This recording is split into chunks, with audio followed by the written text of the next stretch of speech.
Welcome to KNR TV news. బులెటిన్ల ముందుగా headlines. కేంద్ర మంత్రి కుమారుడిపై పోక్సో కేసు, కేటీఆర్ సంచలన ఆరోపణలు.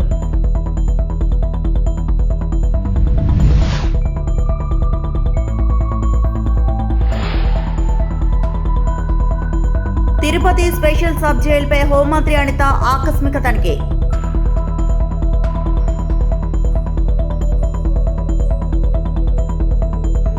మంచు మనోజ్ దంపతుల కొత్త ట్రస్ట్, 5 చిన్నారుల దత్తతకు శ్రీకారం. ప్రధాని కూతురుని కాపాడండి అంటున్నారు. మాకు కూడా కూతురు ఉంది, కానీ పోక్సో కేసులో కేంద్ర మంత్రికి చెందిన కుమారుడిపై లుకౌట్ నోటీసులు జారీ చేసే పరిస్థితి వచ్చింది. ఆ కేంద్ర మంత్రిని తప్పిస్తేనే దర్యాప్తు సజావుగా సాగుతోంది. జరిగిన తప్పును 9 రోజుల పాటు దాచిపెట్టింది ఆయనే. మైనర్ బాలికకు అన్యాయం చేసింది కేంద్ర మంత్రి కుమారుడే అయితే బాధితురాలి తల్లిదండ్రులను కూడా కేంద్ర మంత్రి భయభ్రాంతులకు గురి చేశారు. ఇది హనీ ట్రాప్ అంటూ సీఎం కేంద్ర మంత్రి కలిసి మీడియాను డబ్బుతో ప్రభావితం చేసే ప్రయత్నం చేశారు అని కేటీఆర్ ఆరోపించారు. లొంగిపోయిండు, అరెస్ట్ అయిండు, ఆ డ్రామా నడుస్తున్నది. కానీ మొత్తానికి ఇవాళ ఆ అమ్మాయికి కొంత న్యాయం జరిగే పరిస్థితి వచ్చింది. ఇవాళ నేను ఒకటే అడుగుతా ఉన్నా ప్రధానమంత్రి మోడీ గారిని, అయ్యా మీరు అంటున్నారు బేటీ బచావ్ బేటీ పడావ్ అంటున్నారు. కేవలం నినాదాలకే పరిమితమైతే న్యాయం జరగదు. మోడీ గారు బహుశా భారతదేశంలో మొట్టమొదటిసారి ఒక కేంద్ర మంత్రి కొడుకు మీద లుకౌట్ నోటీస్ ఇచ్చే పరిస్థితి వచ్చింది. కేంద్ర మంత్రిని ఇవాళ మీరు బర్తరఫ్ చేయకపోతే ఇక్కడ విచారణ సజావుగా జరిగే పరిస్థితి లేనే లేదు. ఎందుకంటే ఆ తప్పు చేసిన వ్యక్తిని దాచిపెట్టింది ఎవరు? 9 రోజులు. ఎవరు దాచిపెట్టిండ్రు? ఆ కేంద్ర మంత్రి గారే కదా. ఇవాళ ఒక్కసారి దయచేసి ఆలోచన చేయండి. నిజంగా కూడా ఇలాంటి వ్యక్తులు పదవుల్లో కొనసాగుతూ ఉండడం అది తెలంగాణకే కాదు భారతదేశానికి కూడా అవమానకరం. మైనర్ బాలికకు అన్యాయం చేసింది కేంద్ర మంత్రి కొడుకైతే మైనర్ బాలిక తల్లిదండ్రుల్ని భయభ్రాంతులకు గురి చేసింది స్వయంగా కేంద్ర మంత్రి. ఆయననే పిలిచి బెదిరించి వాళ్లను మరి ఇబ్బంది పెట్టే ప్రయత్నం చేసినారు. ఇంత తీవ్రమైన కేసును నీరుగార్చే ప్రయత్నం చేసింది ఈ రాష్ట్ర ముఖ్యమంత్రి. హనీ ట్రాప్ అని మీడియాను మనీ ట్రాప్ లో వేసి మీడియాను గొంతు నొక్కి వాళ్ళను కూడా వార్తలు రానియకుండా చేసింది ముఖ్యమంత్రి, కేంద్ర మంత్రి ఇద్దరు కలిసి పెట్టిదంతా మీకెందుకు చెప్తున్నాను మీరు అనుకోవచ్చు. ఎందుకంటే ఒకటే ఒక్క డిమాండ్ మనందరిది ఈ సమావేశం ద్వారా, ఖచ్చితంగా కేంద్ర మంత్రి గారిని వెంటనే బర్తరఫ్ చేయాలని ఈ సమావేశం నుంచి మీ చప్పట్ల ద్వారా కేంద్ర ప్రభుత్వానికి మనం డిమాండ్ చేద్దాం. లేకపోతే ఏ ఆడపిల్ల కూడా ధైర్యం చేయదు. రేపు తన మీద ఏం జరిగినా, ఏ అఘాయిత్యం జరిగినా ముందుకొచ్చే ధైర్యం చేయరు. పెద్దవాళ్ళు తప్పించుకుంటారు. అధికారంలో ఉన్న వాళ్లకు ఇబ్బంది కాదు అనుకుంటే ఏ ఆడకూతురు కూడా రేపు బయటకు వచ్చి మళ్ళీ కంప్లైంట్ చేయడానికి కూడా భయపడే పరిస్థితి వస్తుంది. చట్టంపై గౌరవంతో తన కుమారుడు భగీరథ్ ను పోలీసులకు అప్పగించినట్లు కేంద్ర మంత్రి బండి సంజయ్ వెల్లడించారు. పోక్సో కేసులో నిందితుడిగా ఉన్న భగీరథ్ ను లాయర్ల ద్వారా పోలీసులకు అప్పగించామని తెలిపారు. మరోవైపు అతడు దేశం దాటి వెళ్లిపోకుండా లుకౌట్ నోటీసులు జారీ చేసిన పోలీసులు 5 బృందాలతో గాలిస్తున్న నేపథ్యంలో ఈ కీలక పరిణామం చోటు చేసుకుంది.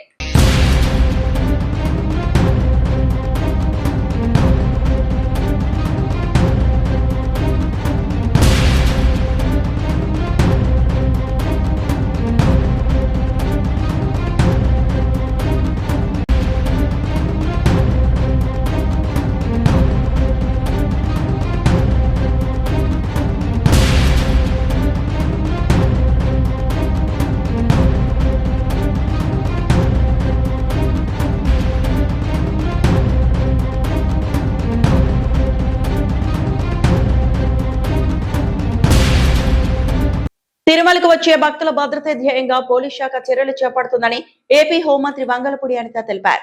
తిరుమల శ్రీవారిని ఆమె సోమవారం దర్శించుకున్నారు. వీఐపీ ప్రారంభ విరామ దర్శన సమయంలో కుటుంబ సమేతంగా స్వామివారి సేవలో పాల్గొన్నారు. టీటీడీ అధికారులు వారికి స్వాగతం పలికి దర్శన ఏర్పాట్లు చేశారు. దర్శనం అనంతరం ఆలయ వెలుపల మీడియాతో మంత్రి మాట్లాడారు. మ్యాక్సిమం నేను ఎక్కడికి వెళ్ళినా కూడా కొన్ని పోలీస్ స్టేషన్స్ కానీ సబ్ జైల్స్ కానీ అక్కడ సెంట్రల్ జైల్స్ కానీ విజిట్ చేయడం మాకు అలవాటు. దానిలో భాగంగానే ఈరోజు తిరుపతి వచ్చిన తర్వాత తిరుపతి సబ్ జైలు కూడా ఈరోజు విజిట్ చేయడం జరిగింది. ఎందుకంటే పర్టికులర్గా తిరుపతి సబ్ జైలుకి రావడానికి గల బలమైన కారణం ఏంటంటే ఇది ఆల్రెడీ డిస్ట్రిక్ట్ హెడ్ క్వార్టర్ కింద వచ్చినప్పుడు కంపల్సరీగా ఇక్కడ ఒక జిల్లా జైలు అన్నది ఏర్పాటు చేయాల్సిన అవసరం ఉంది. ఈరోజు ఇక్కడికి వచ్చిన తర్వాత ఇప్పటికే 140 మెంబర్స్ ఉన్నారు, కెపాసిటీ ఆఫ్ 120, బట్ 140 మెంబర్స్ ఈరోజు ఇక్కడ ఉండటం. అందులోనే మనకి లేడీ ప్రిజనర్స్ కొంతమంది ఇక్కడ కూడా ఉండడం జరిగింది. అయితే వీళ్ళకి ఒక సపోర్టివ్గా కంపల్సరీగా ఒక మంచి జైలు మనం ఇక్కడ కన్స్ట్రక్ట్ చేయాల్సిన అవసరం ఉంది. దాని మీదనే ఇప్పుడు ఒకసారి అధికారులతో కూడా చర్చించడం జరిగింది. ఒకసారి కలెక్టర్ గారితో కూడా మాట్లాడి ఇన్ కేస్ అంటే ఇక్కడ కనుక కోర్టు ఎక్కడికైనా షిఫ్ట్ అయితే ఇక్కడ దీన్ని మనం ఏదైనా అలాట్మెంట్ చేయించుకోవడానికి అవుతుందా, లేదు అనుకుంటే కొత్త ప్లేస్ ఏదైనా మన అలాట్మెంట్ అయితే కనుక జైలు అక్కడ కన్స్ట్రక్ట్ చేస్తే కనుక జిల్లా జైలు అవసరం కాబట్టి ఈరోజు అదొకటి చూసాం. ఈరోజు ఖైదీల భద్రత ఒకటి మా బాధ్యత కింద తీసుకుంటున్నాం. దానిలో భాగంగానే సుమారుగా ఈ చిన్న 70 సెంట్స్ అన్నారు నాతో పాటు ఈ విస్తీర్ణం అంతా కూడా 70 సెంట్స్, అందులోనే దగ్గర 26 నుంచి 30 సీసీటీవీ కెమెరాస్ పెట్టుకొని కంటిన్యూ మానిటర్ చేసుకొని ఎక్కడా కూడా వాళ్ళకి ఎటువంటి ఇబ్బంది కలగకుండా చూసుకోవాలి. అట్ ద సేమ్ టైం వాళ్ళు కూడా ఒక పరివర్తన రావాలి. నేను ఇందాకే లోపలికి వెళ్ళినప్పుడు చెప్పాను ఒక మాట, హాస్పిటల్కి జైలుకి వచ్చిన తర్వాత మళ్ళీ రావాలని కోరుకోకూడదు, గుడికి వెళ్తేనే మళ్ళీ వచ్చి దర్శనం చేసుకోవాలని కోరుకోవాలి. అంతే తప్పించి హాస్పిటల్కి వెళ్ళినా అదేవిధంగా జైలుకి వచ్చినా కూడా ఎట్టి పరిస్థితులు మళ్ళీ రావాలని కోరుకోకూడదు. ఆ పరివర్తన అన్నది ఇక్కడ నుంచే స్టార్ట్ అవ్వాలి. దానికి మీరందరూ కూడా దోహదపడాలని చెప్పడం జరిగింది. ఈరోజు దాని మీదనే దానిలో భాగంగానే మేము అందరం కూడా పనిచేస్తాం.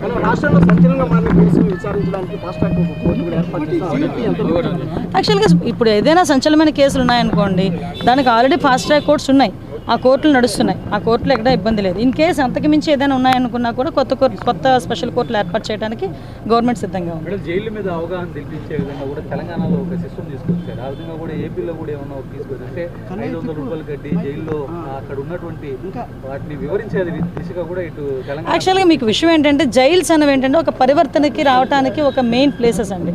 అందులోనే మీరు అబ్జర్వ్ చేసుకుంటే పోలీస్ డిపార్ట్మెంట్ జైలు సిబ్బంది రెండు కూడా వేరేగా ఉంటారు. జైలు సిబ్బంది ఎలా ఉంటారంటే వాళ్ళతోనే కొంచెం దగ్గరగా మాట్లాడుతూనే వాళ్ళు పరివర్తన రావడానికి నిత్యం ప్రయత్నం చేస్తూనే ఉంటారు. అంటే జైలు అనేది ఒక పరివర్తనకి ఒక కేంద్రాల కింద భావించాలి. అదే సేమ్ టైం బయటకు వచ్చిన తర్వాత కూడా మళ్ళీ తిరిగి వెళ్ళకూడదు అన్న కాన్సెప్ట్లో ఉండాలి. దాని మీదనే పెరోల్ ఒకవేళ ఇచ్చి బయటకు వచ్చిన తర్వాత కూడా వాళ్ళ మీద మానిటర్, కానీ బెయిల్ మీద బయటకు వచ్చే వాళ్ళ హ్యాబిచువల్ అవ్వకుండా వాళ్ళ మీద మానిటర్ కూడా ఈరోజు మేము చేపడుతున్నాం. జైలుకి అయితే మాత్రం ప్రక్షాళన జరుగుతుంది.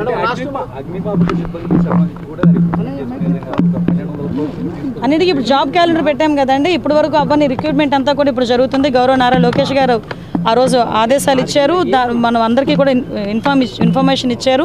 ఆ జాబ్ క్యాలెండర్లో భాగంగానే పోలీస్ డిపార్ట్మెంట్, అదేవిధంగా జైలు శాఖని, ఫైర్ డిపార్ట్మెంట్, ఈ మూడిట్లో కూడా రిక్రూట్మెంట్ అనేది జరుగుతుంది.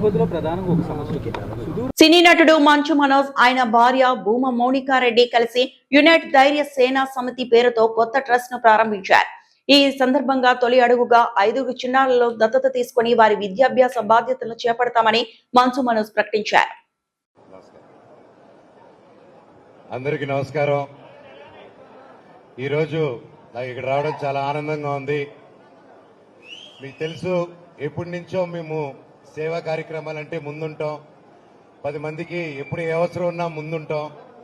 నేను కానీ నా సతీమణి మౌనిక కానీ మాకు చిన్నప్పటి నుంచి మా పెద్దల దగ్గర నుంచి నేర్చుకుంది 10 మందికి నిలబడటం, అది ఒకటి బలంగా నేర్చుకున్నాం. సో ఇప్పటివరకు ఎన్నో కార్యక్రమాలు చేసాం, కానీ అదంతా ఒక ఆర్గనైజేషన్ కింద, ఒక ట్రస్ట్ కింద ఫామ్ చేసి మా ఐడియాలజీస్తో ఇలా 10 మందికి సేవలు చేయాలని ముందుకొచ్చే వాళ్ళందరికీ, లైక్ మైండెడ్ పీపుల్ అందరికీ ఒక ప్లాట్ఫామ్ కావాలని చెప్పి ఈరోజు మొదలు పెట్టడం జరిగింది. దాని పేరు లాస్ట్లో నా తమ్ముడు గౌరవనీయులైన మా ఎమ్మెల్యే నవీన్ గారు. సో ఈయన ఆ పేరు అనౌన్స్ చేస్తారు. బట్ దాని ముందు మౌనిక గారిని 4 మాటలు మాట్లాడమంటున్నాను, ఎందుకంటే ఇది ఆవిడ ఐడియా. ఎప్పుడు దీన్ని ప్రజల్లోకి తీసుకెళ్దాం, దీన్ని ఒక యూనిటీగా ఫామ్ చేద్దాం అని చెప్పి ఒక ఐడియాతో దీన్ని ముందుకు తీసుకొస్తున్నాం. ఈరోజు బ్లడ్ డొనేషన్, అలాగే ఒక 5 మంది పిల్లల్ని మేము దత్తత తీసుకొని వాళ్ళని చదివిద్దాం అనుకుంటున్నాం ఈరోజు నుంచి. అది ఇక్కడితో ఆగదు. ప్రతి ఏరియాలోనూ, ప్రతి ఊర్లోనూ, తెలంగాణలోనూ, ఆంధ్రప్రదేశ్లోనూ, ప్రతి జిల్లాలోనూ, ప్రతి టౌన్లోనూ ఈ కార్యక్రమాలు ఈ రోజు నుంచి మొదలు పెడుతున్నాము. అండ్ మాకు జీవితంలో ఏదైనా గెలుపు ఉందంటే ఈ ఆర్గనైజేషన్, ఈ ట్రస్ట్ ఎన్నో లక్షల మందికి, కోట్ల మందికి ఉపయోగపడిన రోజున జీవితంలో మేము సక్సెస్ అయినట్టు, అప్పటి వరకు కాదు. Thank you.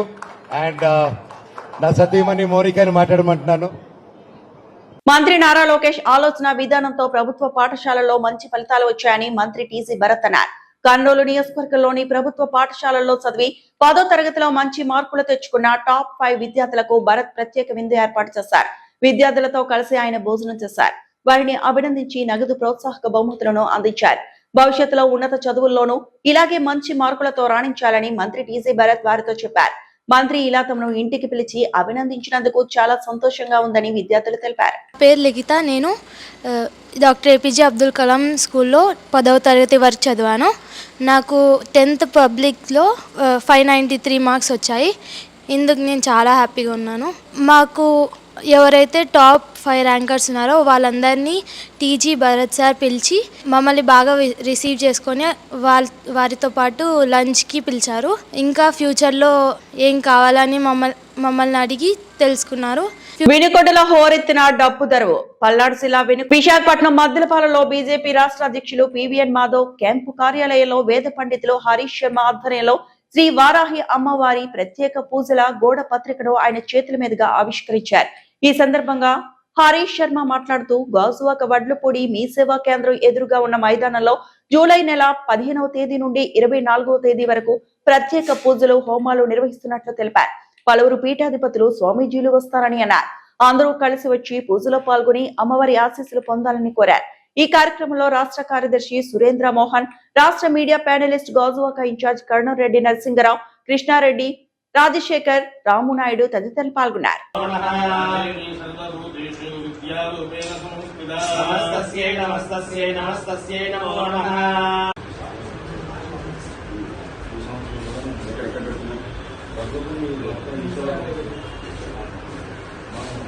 జూలై 15 నుంచి 24వ తేదీ వరకు గాజువాక వడ్లపూడి మీ సేవా కేంద్రం ఎదురుగా ఉన్నటువంటి మైదానంలో శ్రీ హరీష్ శర్మ గారి ఆధ్వర్యంలో మరియు వేద పండితులందరి ఆధ్వర్యంలో శ్రీ వారాహి అమ్మవారి నవరాత్రులు అత్యంత వైభవంగా జరగనున్నాయి.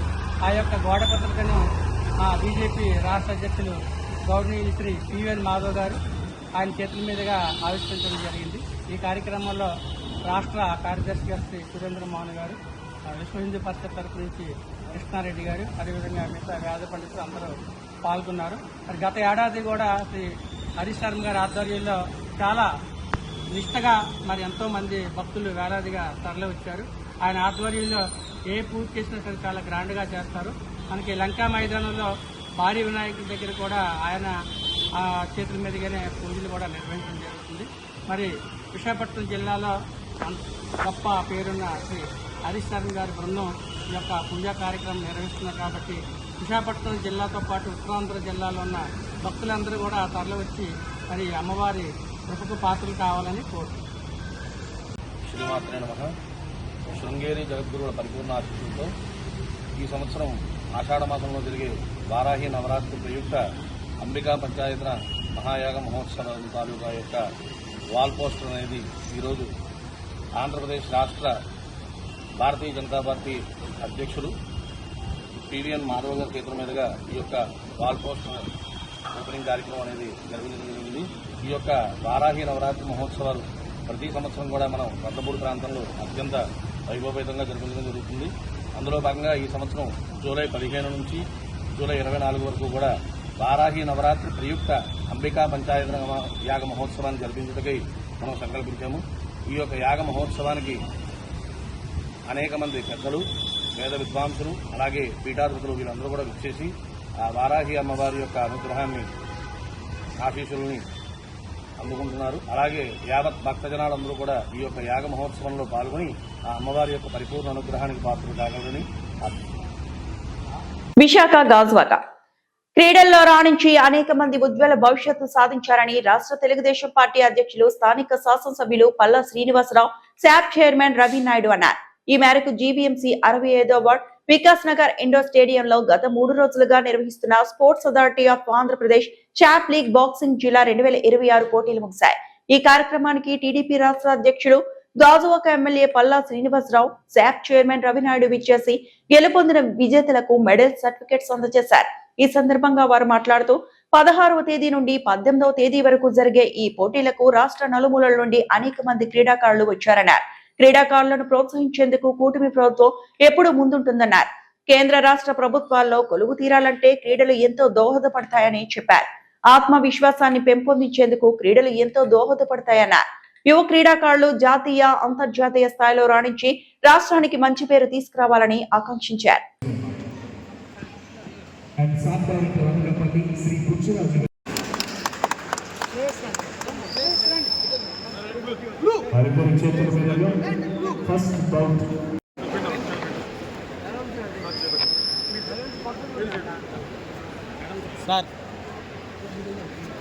Authority of Andhra Pradesh, district sports authority Visakhapatnam. ఈరోజు శాప్ ఆధ్వర్యంలో అండర్-19, అండర్-15 స్టేట్ బాక్సింగ్ టోర్నమెంట్ని గాజువాకలో నిర్వహించినందుకు, అలాగే ఈ ముగింపు సభలకు ముఖ్య అతిథిగా విచ్చేసినటువంటి మరి శాప్ చైర్మన్ గారైనటువంటి రవినాయుడు గారికి ప్రత్యేకంగా నేను ధన్యవాదాలు తెలియజేసుకున్నాను. ఎందుకంటే గాజువాక అంటేనే ఒక క్రీడా హబ్గా వారు గుర్తించి ఇక్కడ ఈ టోర్నమెంట్ కండక్ట్ చేయడానికి ముందుకు వచ్చినందుకు గాను వారికి ఈ సందర్భంగా నేను ధన్యవాదాలు తెలియజేస్తున్నాను. అలాగే డిస్ట్రిక్ట్ స్పోర్ట్స్ అథారిటీస్ అధికారులు కూడా నేను ధన్యవాదాలు తెలియజేస్తున్నాను. అలాగే భవిష్యత్తులో మేము ఇంకా గౌరవ ముఖ్యమంత్రి గారు కూడా క్రీడలను ప్రోత్సహించాలి, క్రీడాకారులను ప్రోత్సహించాలి, క్రీడలకు సంబంధించినటువంటి మౌలిక వసతులు తయారు చేయాలనే ఒక ఆలోచనతో ఉన్నారు. మా యువ నాయకులు లోకేష్ గారు, అలాగే డిప్యూటీ సీఎం గారు పవన్ కళ్యాణ్ గారు, వీళ్ళందరూ కూడా సార్ రాబోయే రోజుల్లో ఆంధ్రప్రదేశ్కి మంచి క్రీడాకారులకు మంచి భవిష్యత్తు ఉందనడానికి ఇది ఒక నిదర్శనం అని చెప్పి ఈ సందర్భంగా తెలియజేస్తున్నాను. అలాగే రవినాయుడు గారి కోసం చెప్పాలంటే వారు చైర్మన్ అయిన తర్వాత ఈ స్టాటిస్టిక్స్ మీరు అన్నిటికంటే వెనకడ ఉన్నటువంటి రాష్ట్రాన్ని బాక్సింగ్లో స్టేట్లో నేషనల్ లెవెల్లో చూసుకుంటే బాక్సింగ్ కావచ్చు, క్రీడారంగంలో అలాంటిది ఈరోజు 9వ స్థానానికి తేడం చాలా సంతోషం అని చెప్పి ఈ సందర్భంగా తెలియజేస్తున్నాను. అందుకే బాధ్యతలు ఎవరైతే సక్రమంగా నిర్వర్తిస్తారో దానికి మంచి ఫలితాలు వస్తాయి. దానికి ఇది రవినాయుడు గారి యొక్క నిదర్శనం, నిదర్శనం అని చెప్పి ఈ సందర్భంగా తెలియజేస్తున్నాను. రాబోయే రోజుల్లో మేము ఇంకా క్రీడాకారులను బాగా ప్రోత్సహిస్తామని చెప్పేసి ఇంకా నేషనల్ లెవెల్ టోర్నమెంట్ కూడా ఇక్కడ స్టేట్ లెవెల్తో పాటు నేషనల్ లెవెల్ టోర్నమెంట్స్ కూడా కండక్ట్ చేస్తామని చెప్పి, అలాగే క్రీడా మైదానాలను అభివృద్ధి చేస్తామని చెప్పి తెలియజేస్తూ సెలవు తీసుకుంటాం. విశాఖ గాజువాక్ లో టీడీపీ రాష్ట్ర అధ్యక్షుడు ఎమ్మెల్యే పల్లా శ్రీనివాసరావు మహానాడు నిర్వహణపై కీలక ప్రకటన చేశారు. ఈసారి టీడీపీ మహానాడును హైబ్రిడ్ విధానంలో వినూత్నంగా నిర్వహిస్తున్నట్లు తెలిపారు. దేశంలో ఇంధన సంరక్షణ అవసరాలను దృష్టిలో పెట్టుకుని ప్రధాని నరేంద్ర మోడీ ఇచ్చిన పిలుపుకు స్పందిస్తూ ఈ నిర్ణయం తీసుకున్నామని చెప్పారు. నెల్లూరులో భారీ స్థాయిలో ఏర్పాట్లు చేస్తున్నప్పటికీ రాష్ట్ర వ్యాప్తంగా 1848 క్లస్టర్లలో ఎల్ఈడి స్క్రీన్లు ఏర్పాటు చేసి అమరావతి నుంచి మహానాడు కార్యక్రమాన్ని ప్రత్యక్ష ప్రసారం చేయనున్నట్లు వెల్లడించారు. పార్టీ భవిష్యత్ కార్యాచరణ, రాష్ట్రాభివృద్ధి, యువతకు అవకాశాలు, పునర్నిర్మాణంపై మహానాడులో చర్చిస్తామని తెలిపారు. అది ఎస్సీజెడ్కి సంబంధించినటువంటి ల్యాండ్ దొరకడం, ఆ ల్యాండ్ని పూర్తిగా దాన్ని చదును చేయడం అన్నీ జరిగినాయి. కొంత డబ్బులు వెచ్చించి చదును కూడా చేసాం. అక్కడ కోరు శాసనసభ్యురాలైనటువంటి వేమిరెడ్డి ప్రశాంత్ రెడ్డి గారు, శ్రీమతి వేమిరెడ్డి ప్రశాంత్ రెడ్డి గారు, అలాగే ఎంపీ గారు అయినటువంటి వేమిరెడ్డి ప్రభాకర్ రెడ్డి గారు, వీళ్ళు చాలా ఉత్సాహంగా పనులు మొదలు పెట్టారు. అలాగే అక్కడ నారాయణ గారు, మంత్రి ఎంఎన్డ్యూటీ మంత్రి గారు నారాయణ గారు, కోటమిరెడ్డి శ్రీధర్ రెడ్డి గారు, ఆనం రామనారాయణ రెడ్డి గారు, అక్కడ స్థానికంగా ఉన్నటువంటి శాసనసభ్యులు అందరూ కూడా చాలా ఉత్సాహంగా ముందుకు వచ్చారు. ఉమ్మడి నెల్లూరు పార్లమెంట్ నుంచి వచ్చారు, ఉమ్మడి నెల్లూరు జిల్లా నుంచి కూడా అందరూ వచ్చి చాలా ఉత్సాహంగా అక్కడ అన్నీ కూడా పూర్తి స్థాయిలో జరుగుతున్నప్పుడు మరి ఏదైతే ఈరోజు ఆయిల్ క్రైసిస్ ఉందో ఆయిల్ క్రైసిస్ని దృష్టిలో పెట్టుకుని, ఎందుకంటే మహానాడు చేసామంటే సుమారు 10,000 వెహికల్స్ వస్తాయి. 10,000 వెహికల్స్ రావడం ఒక పెద్ద పండగ, పసుపు పండగలాగా చేసుకునేటువంటి ఆనతి మాకుంది. ఇప్పటికే మేము 33, 34 దాకా పూర్తి చేసుకున్నాం బహిరంగ సభలతో అట్లా. సో ఘనంగా చేసుకోవాలన్న ఆలోచన ఉన్నప్పటికీ కూడా ఉన్నటువంటి ఈ ఆయిల్ క్రైసిస్ వల్ల, ఇంధన క్రైసిస్ వల్ల దాన్ని మనం మరి అలాగే దేశ ప్రధాని కూడా ఆ పిలుపునివ్వడం, దానికి మరి మా జాతీయ అధ్యక్షులు ముఖ్యమంత్రి గారైనటువంటి శ్రీ నారా చంద్రబాబు నాయుడు గారు సామాజిక బాధ్యతగా తీసుకొని రెస్పాన్సిబిలిటీ తీసుకొని మనం మహానాడిని మరి బహిరంగ సభ కాకుండా హైబ్రిడ్ మోడల్లో పెట్టాలి. ఆ హైబ్రిడ్ మోడల్లో గతంలో మేము చేసుకున్నాం. ఈ విధంగా కోవిడ్ టైంలో చేసుకునే విధంగా ఇది వర్చువల్ అండ్ హైబ్రిడ్ మోడల్లో చేయాలనే ఒక ఆలోచనతో గౌరవ ముఖ్యమంత్రి గారు డిసైడ్ చేసిన తర్వాత ఇది మేము హైబ్రిడ్ మోడల్కి వెళ్ళడం జరిగిందని చెప్పి ఈ సందర్భంగా తెలియజేస్తాం. అయితే వర్చువల్ మోడల్లో గతంలో కోవిడ్ టైంలో ఎవరి మటుకు వారు ఇండివిజువల్గా ఉండి వాళ్ళు వీడియో కాన్ఫరెన్స్లో మాట్లాడడం జరిగింది. ఎవరు ఉన్నటువంటి ప్రాంతంలో అక్కడే కూర్చొని, అది కూడా దానికి ఆల్మోస్ట్ గిన్నిస్ రికార్డ్ వచ్చింది. అంతమంది వీడియో కాన్ఫరెన్స్లో మాట్లాడడం కావచ్చు, అటెండ్ అవ్వడం కావచ్చు, ఇవన్నీ తీసి అది ఈరోజు హైబ్రిడ్ మోడల్ రావడం జరిగింది. హైబ్రిడ్ మోడల్లో మేము అటు పోలిట్ బ్యూరోని, స్టేట్ బాడీని, సుమారు 65 మంది స్పీకర్లని డిసైడ్ చేశారు. వాళ్ళందరూ కూడా మెయిన్ ఆఫీస్ మంగళగిరిలో ఉన్నటువంటి తెలుగుదేశం పార్టీ మెయిన్ ఆఫీస్ దగ్గరికి అందరూ చేరుకొని, ప్రాంగణం కూడా మహానాడులో ఏ విధంగా వేస్తాం అదే విధంగా ప్రాంగణం అక్కడ వేసి అందులో అందరూ కూర్చొని అక్కడి నుంచి వక్తలందరూ కూడా మాట్లాడతారు. దాని నుంచి నియోజకవర్గంలోని స్క్రీన్లు పెట్టి అక్కడ అందరూ కూడా వీక్షించేటట్టుగా ఆదేశాలు జాతీయ అధ్యక్షులు వారు ఇవ్వడం జరిగింది. అంటే సుమారు 1848 క్లస్టర్స్లో పెట్టాలని చెప్పేసి ఈరోజు డిసైడ్ చేయడం జరిగింది. దాంట్లో అయితే ఇప్పుడు అందరి దగ్గర నుంచి కూడా అభిప్రాయాలు కూడా తీసుకుంటున్నాను. 1848 విశాఖ గాజువాక కష్టపడే ప్రతి కార్యకర్తని పార్టీ గుర్తిస్తుందని టీడీపీ రాష్ట్ర అధ్యక్షులు గాజువాక ఎమ్మెల్యే పల్లా శ్రీనివాసరావు టీడీపీ రాష్ట్ర కార్యనిర్వహణాధికారి పుచ్చ విజయ్ కుమార్ అన్నారు. ఈ మేరకు పాత గాజువాక టీడీపీ పార్టీ కార్యాలయంలో మీడియా సమావేశం నిర్వహించారు. ఈ సందర్భంగా పుచ్చ విజయ్ కుమార్ మాట్లాడుతూ టీడీపీ రాష్ట్ర కార్యదర్శిగా ఉన్నటువంటి నన్ను రెండోసారి రాష్ట్ర కార్యనిర్వహణాధికారి నియమించిన రాష్ట్ర ముఖ్యమంత్రి నారా చంద్రబాబు నాయుడు, మంత్రి నారా లోకేష్ కి టీడీపీ రాష్ట్ర అధ్యక్షులు గాజువాక ఎమ్మెల్యే పల్లా శ్రీనివాసరావుకి రుణపడి ఉంటానన్నారు. పార్టీ ఏ కార్యక్రమం ఆదేశించినా తూచా తప్పకుండా నిర్వహిస్తానని, పార్టీ బలోపేతానికి నా సాయి శక్తులా కృషి చేస్తానని, 2029 ఎన్నికల్లో మళ్లీ కూటమి ప్రభుత్వం అధికారులకు వచ్చే దిశగా పనిచేస్తానన్నారు. కూటమి ప్రభుత్వం యువతకు పెద్దపీట వేస్తోందని, అనేక కంపెనీలు రాష్ట్రానికి తరలి వస్తున్నాయన్నారు. ఈ కార్యక్రమంలో ప్రసాదుల శ్రీనివాస్, టీడీపీ నాయకులు, వార్డు నాయకులు పాల్గొన్నారు. మిత్రులందరికీ కూడా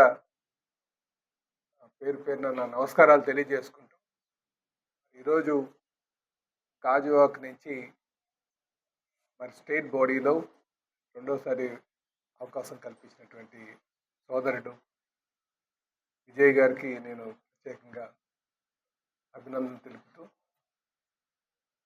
అలాగే ఈరోజు తెలుగుదేశం పార్టీలో ఉన్నటువంటి అన్ని కమిటీలు ఒక్క ఎఫిలియేటెడ్ బోర్డులు మినహాయించి అన్ని కమిటీలు కూడా వేసుకోవడం జరిగింది.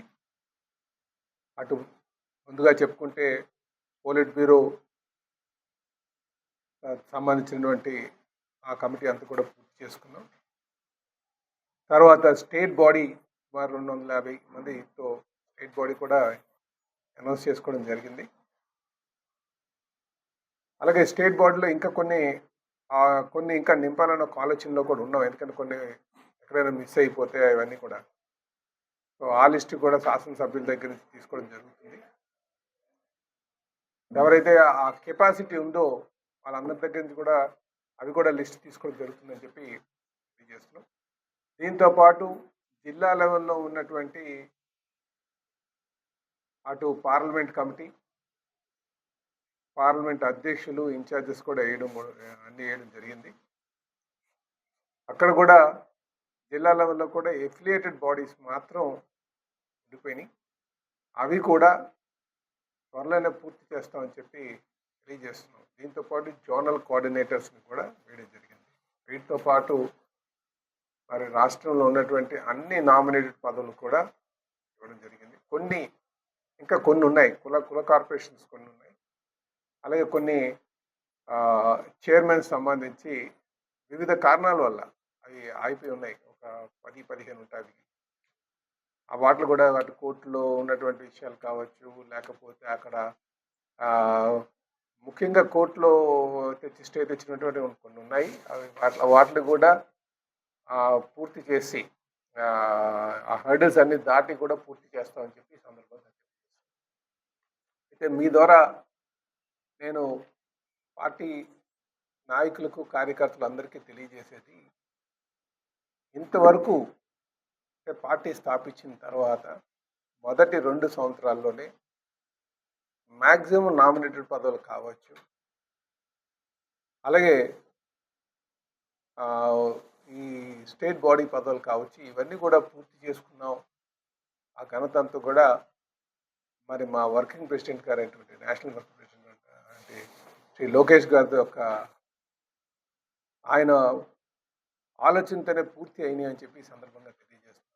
ఎందుకంటే జాతీయ అధ్యక్షుల వారికి అపారమైనటువంటి అనుభవం ఉన్నప్పటికీ కూడా వారు రాష్ట్రాన్ని ఏ విధంగా పెట్టుబడులు తీసుకురావాలి, అభివృద్ధి చేయాలి, ఆర్థిక సంక్షోభం నుంచి మరి సంపద సృష్టి వైపు ఎలా నడవాలి అనే వాటిపైన వారు దృష్టి సారించడం. కుళాయి నీళ్లు పునరుద్ధరించాలని కోరుతూ వినతి. అక్కిరెడ్డిపాలెం రైల్వే ట్రాక్ వద్ద నివాసం ఉంటున్న పేదలకు నీటి కుళాయిలను పునరుద్ధరించాలని కోరుతూ బీజేపీ గాజువాక ఇన్ఛార్జ్ కర్ణరెడ్డి నరసింహరావు ఆధ్వర్యంలో జిల్లా అధ్యక్షులు పరశురామరాజు నేతృత్వంలో జీవీఎంసీ అధికారులకు వినతి పత్రాన్ని సమర్పించారు. ఈ సందర్భంగా కేఎన్ఆర్ మాట్లాడుతూ బీజేపీ రాష్ట్ర అధ్యక్షులు పివిఎన్ మాధవ్ సూచనల మేరకు ప్రజల నుండి సమస్యలను తెలుసుకుని ప్రభుత్వ అధికారుల దృష్టికి తీసుకెళ్తామని అన్నారు. సమస్యను వెంటనే పరిష్కరించి పేదలకు మంచినీటి సరఫరాను పునరుద్ధరించాలని కోరారు. అక్కడ నివసించే ప్రజల్లో ఎక్కువ మంది బీజేపీ, టీడీపీ, జనసేన కార్యకర్తలని అన్నారు. ఈ కార్యక్రమంలో జనతా వారధి కన్వీనర్ పొలిమేర శ్రీనివాస్, జిల్లా ప్రధాన కార్యదర్శి దాడి రమేష్, కృష్ణారెడ్డి, భారీగా బాధిత మహిళలు తదితరులు పాల్గొన్నారు. బూర్జ చినంకాలం గ్రామాల మధ్య సువర్ణముఖి నదిపై వంతెనకు ఎమ్మెల్యే బోడెల విజయ్ చంద్ర శంకుస్థాపన చేశారు.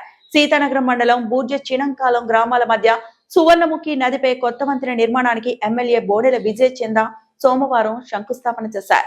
శంకుస్థాపన అనంతరం జరిగిన సభలో ఎమ్మెల్యే మాట్లాడుతూ ఇక్కడ వంతెన కోసం గతంలో చాలా మంది రాజకీయ నాయకులు హామీ ఇచ్చి మర్చిపోయారని గుర్తు చేశారు. తాను చొరవ తీసుకుని వంతెన నిర్మాణానికి నిధులు మంజూరు చేయించినట్లు తెలిపారు.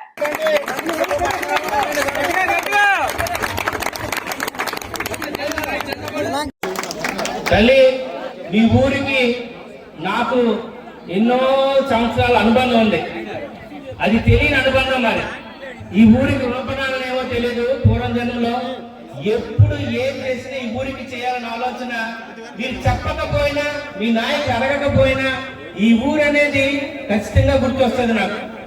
అందుకనే ఇంత పెద్ద గ్రామం, మన మండలంలోనే అతిపెద్ద పంచాయతీ మన బూర్జ గ్రామం, కానీ అభివృద్ధిలో పెద్ద సున్నా. అయితే ఇది నాయకుల వల్ల జరిగిందో, లేదు మన ప్రజల వల్ల జరిగిందో, లేదు మన అడగకపోవడం వల్ల జరిగిందో తెలియదు. కానీ నేను వచ్చిన తర్వాత ఒకటే డిసైడ్ అయ్యాను.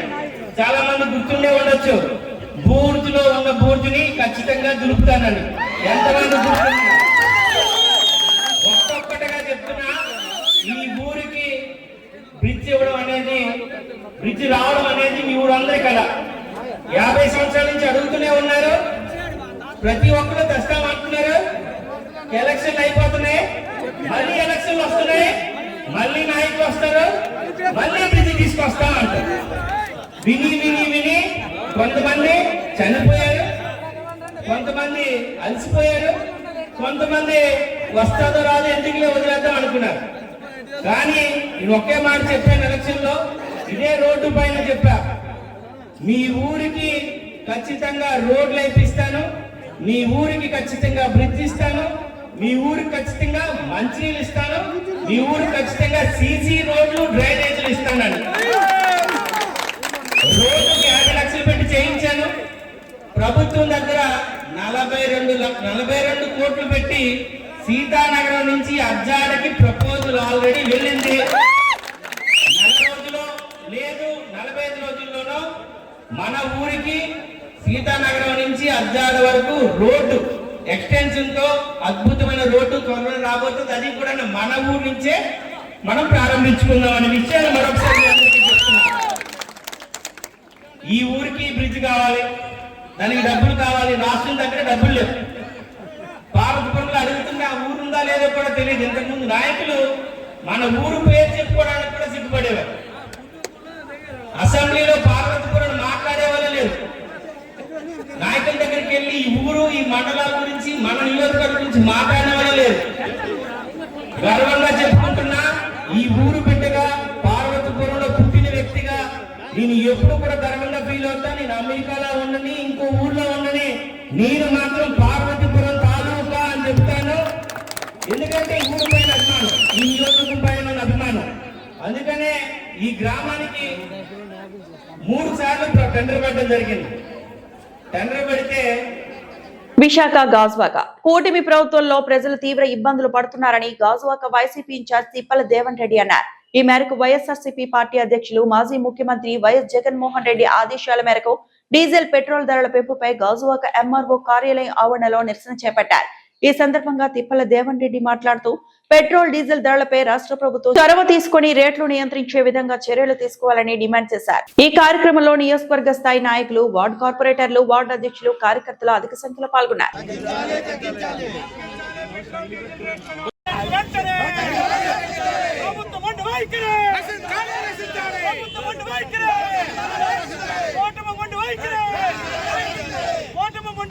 మరి వాళ్ళు ఏ విధంగా బతుకుతారన్న ఆలోచన కూడా లేకుండా మీరు చేస్తున్నటువంటి ప్రతి కార్యక్రమం కూడా అంతా కూడా మోసం చేసి మొత్తం అధికారంలోకి వచ్చి ఇప్పుడు మీరు కరెంటు బిల్లు పెరిగిపోయి మొత్తం అన్ని ఛార్జెస్ పెంచారు. కరెంటు మేము అధికారంలోకి వస్తే కరెంట్ ఛార్జీలు పెంచమన్నారు.